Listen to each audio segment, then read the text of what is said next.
আমরা সবাই মিলে আমাদের ভাই বোন শিশুদেরকে ওখানে মরার জন্য ছেড়ে দিয়েছি, এটাই সত্য কথা। এবং এর জন্য পুরা উম্মাকে জবাব দিতে হবে, পুরা উম্মাকেই জবাব দিতে হবে। সবচেয়ে বড় জবাব দিতে হবে আরবের নেতাদেরকে, আশপাশের যারা নেতা আছে এদেরকে, আরবের যে নেতারা আছে এদেরকে বিগত 70 বছর ধরে এরা যা যা করেছে এর উত্তর দিতে হবে, জবাব দিতেই হবে, কোনো উপায় নাই।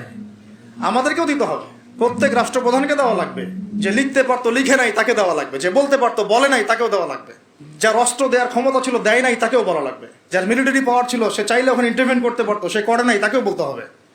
আর যারা ওদের সাথে আতাত করে বন্ধুত্ব করেছে এরা তো মুনাফিক, টাটকা মুনাফিক, পাক্কা মুনাফিক। এরাই তো তারা যারা কাফেরদের সাথে জাহান্নামের তলদেশে থাকবে, মুসলিমদেরকে বাদ দিয়ে মুনাফিক ইহুদি খ্রিস্টানদের সাথে বন্ধুত্ব করেছে। যে ইহুদি খ্রিস্টানরা আমাদের ভাই বোনদেরকে মেরে এক ঝাঁঝরা করে ফেলাচ্ছে, আমি ওর সাথে বন্ধুত্ব করতে পারি? কি বলে আপনাদের ইমান? আর এই কথাগুলো কি উগ্রবাদী কথা হয়ে গেল? না, এগুলো সত্যি কথা। আর সত্যি কথা বলার পরে কি হবে সেটা তো দেখার দরকার নেই, আল্লাহর কাছে আমাকে জবাব দিতে হবে, এটাই আমার ফিকির। তো যারা দোয়া করতে পারবে তারা যদি দোয়া না করে আল্লাহর কাছে জবাব দিতে হবে, যারা বলতে পারে যদি না বলে আল্লাহর কাছে অ্যান্সার দিতে হবে, যারা খাবার পাঠাতে পারতো তারা পাঠায় নাই আল্লাহর কাছে অ্যান্সার দিতে হবে। একটু ভেবে দেখেন না, আপনার যদি একটা বাচ্চা কখনো এমনি মারা যায় তাহলে আপনার কেমন লাগবে? আল্লাহ না করুক। একটা বাবার জন্য সবচেয়ে কষ্টের কোন সময়টা বলেন তো? নিজের সন্তানকে দাফন করা। আর আমরা তো কখনো করি নাই এটা, আমরা বুঝবো কিভাবে? যে ঘুমটাওয়ালা কিছু লোক বসে বসে অনলাইনে বলতেছে যে এগুলো ফেতনা, এটাই, ওরা কি কখনো নিজের সন্তানকে দাফন করেছে নাকি? কখনো কষ্ট স্বীকার করেছে নাকি? কখনো রিমান্ডে গিয়েছে নাকি? মায়ের খেয়েছে নাকি? কখনো জেল খাটছে নাকি? ও তো সুখে আছে, 3 বেলা খাচ্ছে দাচ্ছে, মাশাআল্লাহ, সুখে শান্তিতে জীবন যেমন। ও কি বুঝবে উম্মার কষ্ট? ও কি বুঝবে বাচ্চাদের কষ্ট, এই মা বোনদের কষ্ট? আর আমরা সর্বোচ্চ বলতে পারতেছি ব্যাস, কিন্তু সচেতনতা তো তৈরি করা দরকার। আপনার ছেলে যদি বলে ওখানে কি হচ্ছে, ওকে বলা উচিত, বাবা ওখানে কিছু শয়তান আছে, যে শয়তানগুলা আমাদের নিরীহ বাচ্চাদেরকে মেরে ফেলছে। তুমি যখন বড় হবা তোমাকে আল্লাহ পাক সামর্থ্য দিলে তুমি শয়তানগুলোকে মেরে ফেলি। বাচ্চাকে শেখানো উচিত।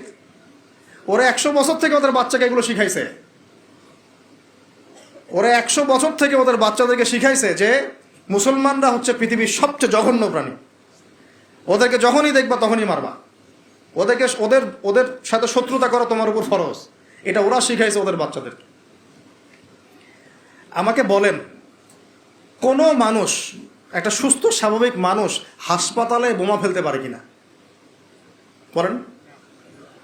সে হোক ইহুদি বা খ্রিস্টান বা হিন্দু বা বৌদ্ধ বা মুসলিম, মুনাফিক, যেই হোক, কোনো মানুষ কি হাসপাতালে বোম ফেলতে পারে? কিভাবে ফেললো? তাহলে কি পরিমাণ ক্ষোভ তারা ভিতরে ভিতরে লালন করে আপনার কি বোঝার বাকি আছে? ওরা সুযোগ পাইলে একটাকেও ছাড়বে না, সবাইকে মেরে ফেলা। এই জন্য অল্প অল্প করে আগাচ্ছে, অল্প অল্প করে, আস্তে আস্তে। আমি এটা নিয়ে বিস্তারিত আলোচনা করছি বিগত প্রায় 1 মাস থেকে, আরো 5 বছর থেকে বলে আসতেছিলাম। লাস্ট 1 মাসে আপনারা দেখছেন এখন কি হচ্ছে। ধারাবাহিক এরকম সেশন আসবে ইনশাল্লাহ। আরো অনেক কথা আছে, কিভাবে এই জায়গাতে আসলো, এটা 4টাখানি কথা না, বিশাল হিস্ট্রি। এমন অনেক সময় হয়েছে, এগুলো কিছুই না, এমন অনেক সময় হয়েছে এক দফাতে 2.5 লক্ষ মানুষকে মেরেছে তারা ওই জায়গাতে, এক দফাতে। 1940 সালের কথা বলছি, এক্স্যাক্টলি 1939 সালের জুলাইয়ের দিকের কথা, 1939 সালের দিকের কথা বলছি। ওই সময় এরা 2.5 লক্ষ মানুষকে মেরেছিল। 2.5 লক্ষ মানুষ আপনাকে কি মনে হয়? এভাবে যদি আমি পরিসংখ্যান দিতে থাকি এখানে আজকে 3টা-4টা বাজবে। আমার কাছে কিতাবও আছে রেডি করা, এবং ইনশাআল্লাহ আল্লাহ পাক চাইলে ওটা পাবলিশও হবে ইনশাআল্লাহ। তখন আপনার বাসায় পড়ে নিয়ে দেখেন কি হচ্ছে আসলে।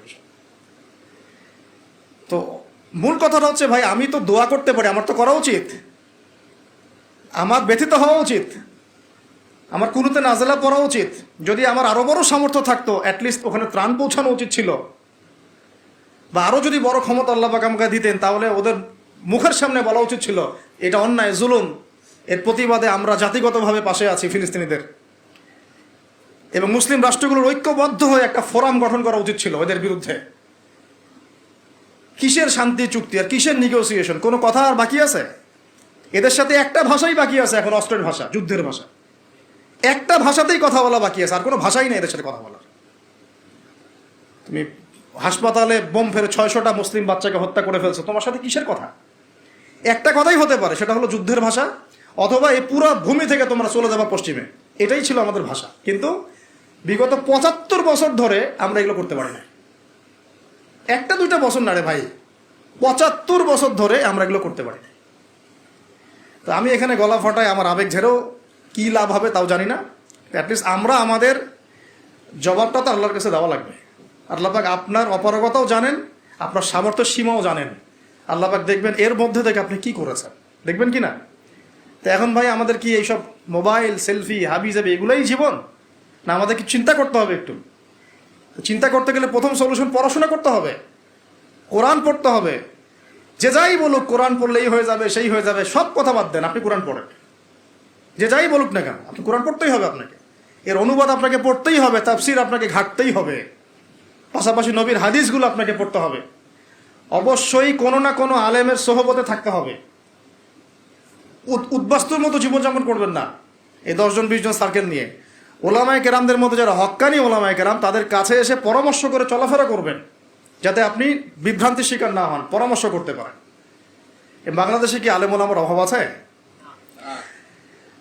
যত তাদের মধ্যে বিভক্তি থাক, যতই তারা একে অপরের সাথে কলুশনে থাক না কেন, যত দল থাক, তারপরেও আপনি ওলামায়ে কেরামের সাথেই থাকবেন। এবং হকপন্থী চিনে নেবেন। হকপন্থী আর মুনাফেক চেনার সবচেয়ে উপযুক্ত সময় কোনটা সেটাও বলে দিই। হকপন্থী ওলামায়ে কেরাম আর মুনাফেক যারা মুসলিম উম্মার ভিতরে কাজ করছে আমাদের মতো লেবাস পোশাকে, এটা চেনার, ফাইন্ড আউট করার সবচেয়ে শ্রেষ্ঠ সময় হচ্ছে উম্মার এই সংকটপূর্ণ সময়গুলা। উম্মার উপর যখন কোনো বিপদ আপদ, বালা মুসিবত, সংকট আসবে, আপনি এমনি বুঝতে পারবেন কারা মুনাফেক কারা হকের উপর আছে, যদি আপনার বিবেক থেকে থাকে, আপনার বুঝ থেকে থাকে। এরপরেও যদি না চিনতে পারেন, আপনি দাজ্জাল, অন্ধ, আপনি দাজ্জালের মতো এক চোখ অন্ধ। এই মাজলুমদের বিপক্ষেও বহু আলেম কথা বলে নাই বাংলাদেশে, বলে নাই? তা আপনাকে আমি আর কিভাবে চিনাবো, কিভাবে চোখে আঙ্গুল দিয়ে চিনাবো যে আসলে কারা হকপন্থী কারা বাতিলপন্থী? এইটুকু তো আপনার দায়িত্ব চেনার। কিভাবে এভাবে তাদের সাথে আপনি নিজের জীবনটা নষ্ট করে ফেলতেছেন? সুবহানাল্লাহ। আল্লাহ পাক আপনাদেরকে হেফাজত করুন, সঠিক পথে রাখুন, ওলামায়ে কেরামের সোহবতে থাকবেন, হকপন্থী ওলামায়ে কেরাম। আর ভাই প্রতিদিন যে সুন্নাহগুলো আছে এগুলো আমল করেন, নিজের উপর একটা সংশোধন নিয়ে আসেন। আল্লাহ পাক ততক্ষণ পর্যন্ত আমাদেরকে বিজয় দিবেন না যতক্ষণ না আমরা পরিপূর্ণ ইসলামে প্রবেশ করতেছি। আর পরিপূর্ণ ইসলাম মানে কি শুধু জুমার নামাজ পড়া, শুধু ঈদের নামাজ পড়া? আমাকে বলেন, আপনারা তো জানেন সব কিছু। পরিপূর্ণ ইসলাম মানে কি? 5 ওয়াক্ত নামাজ তো আপনাকে পড়তে হবে। আল্লাহ যদি তৌফিক দেন, সামর্থ্য দেন, তাহাজ্জুদও পড়তে হবে, চেষ্টা করতে হবে, নফল আমল বাড়াই দিতে হবে, জিকির আজগার, তেলাওয়াত, তাসবিহ, তাহলিল বাড়াই দিতে হবে, আল্লাহর কাছে কান্নাকাটি বাড়াইতে হবে, ফিতনা থেকে দূরে আসার চেষ্টা করতে হবে, এই জগতের মোহ ছাড়তে হবে। যতটুকুতে আমার জীবন চলে যায়, বাস এতটুকুতেই। আমি এইভাবেও বলতেছি আপনাদেরকে এখন সরাসরি, নিজেদের আপনজনদের মধ্যে, পরিবারের মধ্যে, বংশের মধ্যে কেউ যদি আপনাকে দিনের পথে চলতে বাধা প্রদান করে, ফিতনা সৃষ্টি করে, আপনি তার থেকেও নিজেকে সরা রাখবেন।